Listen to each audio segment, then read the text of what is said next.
अगर आपको कहा जाए कि यहाँ एक ऐसा कैफ़े है, जहाँ पर एक ऐसी मिस्टीरियस चेयर है, जहाँ जिस पर बैठकर आप एक मिस्टीरियस कॉफ़ी पीकर आप पास्ट में या प्रेज़ेंट में, फ्यूचर में ट्रैवल कर सकते हो, तो क्या आप करोगे? लेकिन इसके कुछ रूल्स हैं। आप प्रेज़ेंट को चेंज नहीं कर सकते, जो मर्ज़ी हो जाए, आप ऐसा कुछ नहीं कर सकते, ऐसा कुछ कह नहीं सकते, जिससे प्रेज़ेंट पर कोई इफ़ेक्ट पड़े। आप उस चेयर को नहीं छोड़ सकते और आप उन्हीं लोगों से मिल सकते हो जो उस कैफ़े में आ चुके हैं। उसके अलावा आप उस चेयर को छोड़ के कहीं नहीं जा सकते। तो क्या फिर भी आप टाइम ट्रैवल करना चाहोगे? ये बुक इसी स्टोरीज़ पर बेस्ड है। इसमें 5 कैरेक्टर्स हैं जो आपस में इन अ सेंस कनेक्टेड है क्योंकि ये एक बहुत पुराना कैफ़े है और ये वहाँ के रेगुलर कस्टमर्स हैं। तो इनमें से डिफरेंट स्टोरीज़ हैं। अब इस बुक में एज़ सच बहुत ज़्यादा लेसन्स नहीं, लेकिन इसमें अगर आप ये क्वेश्चन लाया जाए कि अगर आपको चेंज नहीं कर सकते या अगर कोई आपको छोड़ के चला गया है या अगर किसी की डेथ हो गई, आप उसको जाके मिल सकते हो, लेकिन आप प्रेज़ेंट को चेंज नहीं कर सकते, तो क्या फ़ायदा?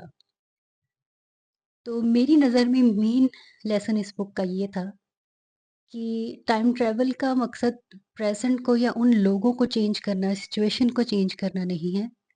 जो लोग ट्रैवल कर रहे हैं, उनके पॉइंट ऑफ व्यू को चेंज करना। फॉर एग्ज़ाम्पल इसमें एक स्टोरी है, वो लड़की अपना घर छोड़कर आ जाती है। उसकी जो पीछे बहन होती है, सिर्फ़ वो बचती है, जिनकी एक फैमिली बिज़नेस रन कर रही होती है। तो उसकी बहन बहुत बार उसके पास आती है, उसको मनाने की कोशिश करती है कि वो भी घर वापस आ जाए, उसके साथ आकर फैमिली बिज़नेस रन करे, लेकिन वो नहीं मानती। लेकिन इसी सिचुएशन में एक दिन उसको मिलने के बाद वापस जाते हुए उसकी बहन की एक्सीडेंट में डेथ हो जाती है।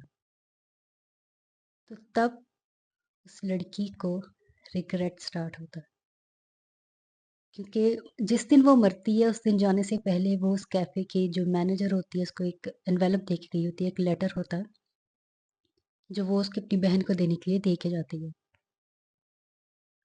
तो वो उसको रिग्रेट होता है तो वो इस वज़ह से पास्ट में उसी दिन ट्रैवल करती है जब उसने अपनी बहन को इग्नोर किया होता है, जब वो लेटर देने आई होती है।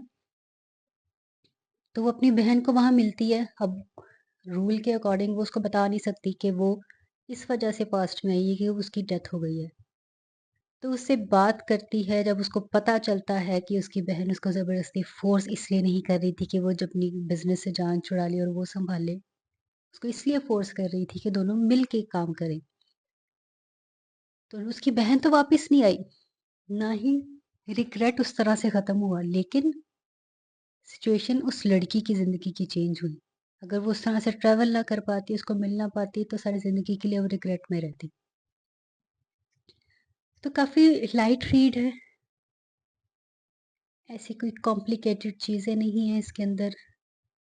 हर वो बंदा जिसको कोई इतनी ज़्यादा रीडिंग की आदत भी नहीं है या वो शदीद रीडिंग स्लंप से गुज़र रहा है या वो काफ़्का, दोस्तोयेव्स्की को पढ़ के बहुत ज़्यादा अपना ब्रेन यूज़ कर चुका है, तो वो कुछ ऐसी लाइट सी रीड चाह रहा है कि जिससे वो रिलैक्स फ़ील करें, या थोड़े से उनके इमोशंस टच हों, थोड़ी उनकी जो सोल की लाइटनेस है, वो इंक्रीज़ हो, तो ये बुक टोटली रिकमेंडेड है। बहुत ज़्यादा इसको रेटिंग मेरे ख़्याल से 4 से ज़्यादा नहीं, वो भी बहुत अच्छी है, 5 बहुत कम रेटिंग मिलती है। तो इसकी सीरीज़ में और भी बहुत सी बुक्स आ चुकी हैं, तो I will definitely read those books as well. तो इतनी देर बाद एक बुक रिव्यू आ रहा है, इंशाल्लाह ज़िंदगी में सेटल हो रहे हैं, आगे और बुक सीरीज़ आएँगी, बुक रिव्यू सीरीज़ आएँगी। नेक्स्ट बुक मैंने पढ़नी स्टार्ट कर दी हुई है, दिखाती हूँ वो वाली भी।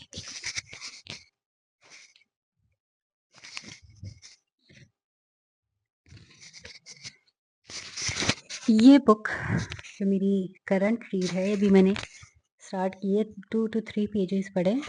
ये मुझे मेरी एक जर्मन फ्रेंड ने रिकमेंड की थी।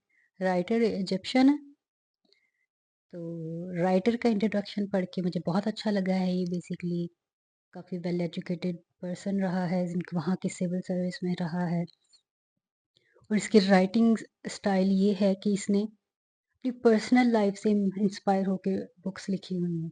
ये इसका कोई फिर राइटिंग स्टाइल एक फिक्स नहीं है। जैसी-जैसी सिचुएशन से लाइफ में गुज़रा है, वैसी-वैसी बुक्स लिखी हुई हैं। तो एक्सपेक्टेशंस मेरी बहुत अच्छी हैं इस बुक के साथ, लेकिन पढ़ने के बाद I will definitely share the review, क्योंकि नेक्स्ट इसकी एक कायरा ट्रायोलॉजी है, तो इस बुक के बाद डिसाइड करेंगे मैंने वो पढ़नी है कि नहीं पढ़नी। तो यस, मिलते हैं अगले रिव्यू के लिए, और अगर आपको भी ऐसी कोई बुक आपके नज़र में है जो आप चाहते हैं कि मैं उसका रिव्यू दूँ, तो लेट मी नो। बाय।